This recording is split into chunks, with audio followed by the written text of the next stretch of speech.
Bem, dando continuidade ao nosso programa de eletricidade, vamos hoje para uma aula sobre corrente elétrica.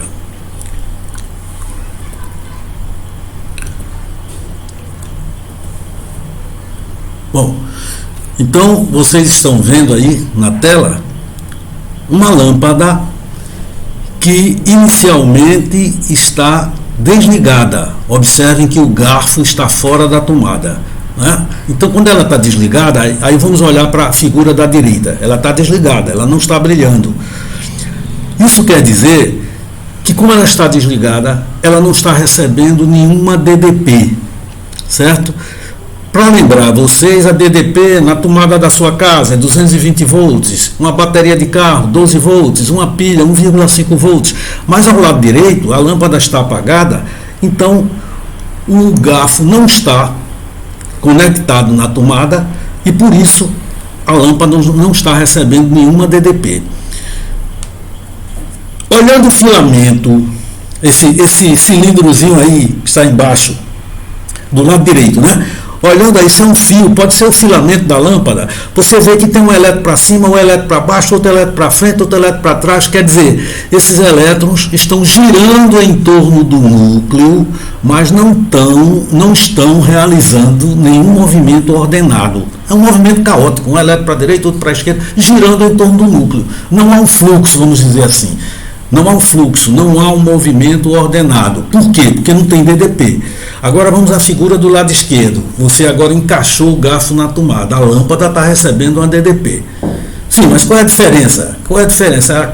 A direita ela não estava, agora está recebendo uma DDP. A diferença é que a DDP ela gera uma força para atuar nos elétrons. A DDP ela produz uma força e essa força vai atuar nos elétrons. Então você está vendo os elétrons aí sendo puxados para o lado esquerdo, não é? Porque a força, a DDP criou uma força, esta força impulsiona os elétrons e eles se movem para o lado esquerdo. Para o lado esquerdo, porque o lado direito é o polo positivo. Você está vendo aí ó, o sinal mais. O lado direito é o polo positivo da tomada e o positivo puxa negativo, então o polo positivo está puxando os elétrons, eles agora estão realizando um movimento ordenado, organizado, que a gente chama de fluxo elétrico, fluxo de eletricidade. O movimento da esquerda, vocês viram que era um movimento caótico, era um elétron para a direita, outro para a esquerda, um para cima, um para baixo, ou seja, eles estavam apenas girando em torno do núcleo. Aqui não.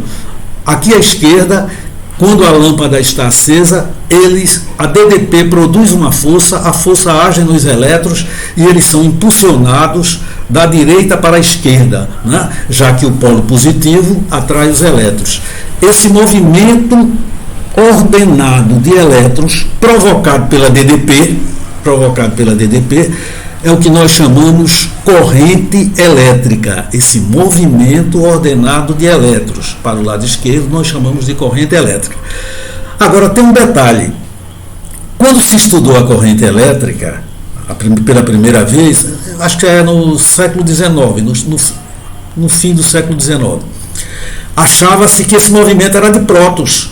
Por isso se colocou o sentido da corrente para a direita. Essa seta vermelha aí, o sentido convencional da corrente, a seta vermelha está para a direita, embora os elétrons se movam para a esquerda. É que na época pensava-se que o movimento era de prótons. Por isso se colocou. Hoje se sabe que o movimento é de elétrons. O movimento é de elétrons, que são puxados pelo polo positivo. Mas mesmo assim, o sentido da corrente foi mantido aquele primeiro. É como a corrente tem sentido para a direita, embora os elétrons estejam se movendo para a esquerda. Tá certo? Então, resumindo, a corrente elétrica é um fluxo de cargas elétricas. No caso aí, um fluxo de elétrons. Fluxo quer dizer um movimento ordenado. Movimento ordenado, tá certo? Numa determinada direção. Isso aqui é corrente elétrica. Movimento de cargas de uma forma ordenada.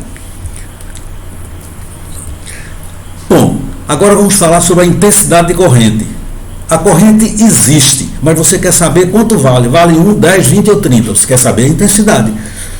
A corrente existe porque a lâmpada está ligada na tomada, né? E a DDP criou aquelas forças e tudo mais. Mas agora a gente quer saber quanto vale essa corrente elétrica. Tem um desenhozinho aí à esquerda, esse cilindrozinho aí pode ser o filamento da lâmpada. Esse cilindrozinho que você está vendo aí, com os elétrons correndo para a esquerda, né? Porque o polo positivo está na direita, o polo positivo da tomada está na direita, então puxa os elétrons que se movem para a esquerda. Bem, então vamos supor que seja o filamento. Como é que se define a intensidade de corrente elétrica? Tem uma formulazinha aqui, ó, I igual a Q sobre delta T. Esse Q é a carga elétrica que está atravessando o filamento da lâmpada. Tá certo? Pode ser 10 coulombs, 20 coulombs, 30 coulombs.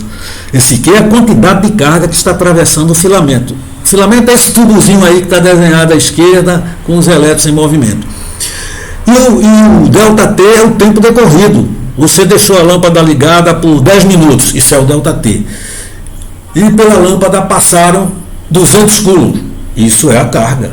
Então, quando você divide a carga que passou pelo tempo decorrido, você está determinando a intensidade de corrente elétrica, que a carga em coulombs e o tempo em segundos. Então, coulomb por segundo é a unidade de corrente elétrica no sistema internacional, o sistema adotado pelo vestibular.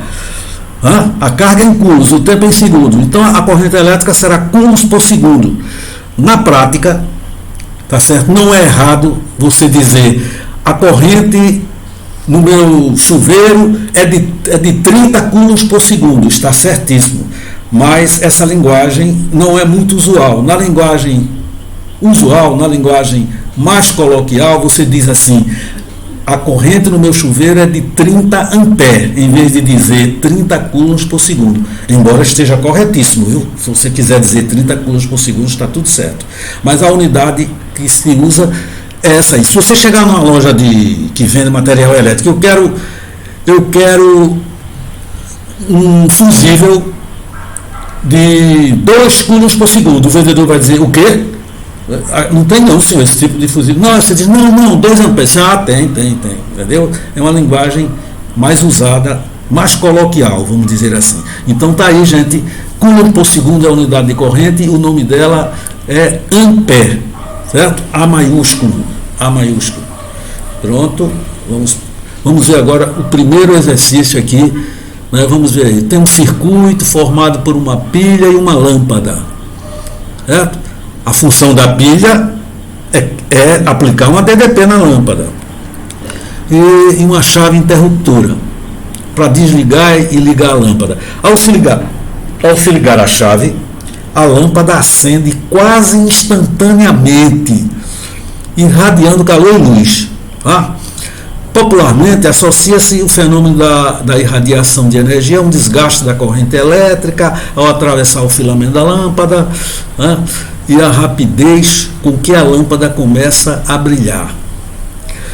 Bem, de acordo com o modelo mencionado, o fato da lâmpada acender quase instantaneamente está relacionado a, veja bem. Letra A. O fluido elétrico se desloca no circuito. Sim, mas não justificou a velocidade da lâmpada acender instantaneamente. As cargas negativas móveis atravessam o circuito. Sim, mas também não está explicando, tá certo? Que a velocidade com que a lâmpada acende, quase que instantaneamente. Digamos que o fio tivesse 1 quilômetro, para exagerar, ligando a bateria com a lâmpada. Assim que você ligar o interruptor, a lâmpada começa a brilhar. Para explicar isso, a única opção verdadeira é essa aqui, olha. A letra D. O campo elétrico se estabelece em todos os pontos do circuito. Isso quer dizer o seguinte, quando você liga a lâmpada, a bateria cria uma força, mas essa força atua em todos os pontos do fio, inclusive no elétronzinho que está dentro do filamento. Não é o elétron que sai da tomada para chegar na lâmpada, não é. Tá certo? A DDP cria uma força nos elétrons que estão dentro do filamento, então imediatamente eles começam a se mover. Tá certo? O elétrico não precisa percorrer a distância da tomada até a lâmpada, que podia ser 1 quilômetro. Não, não. Eles começam a se mover dentro do próprio filamento. Então a letra D responde a primeira questão.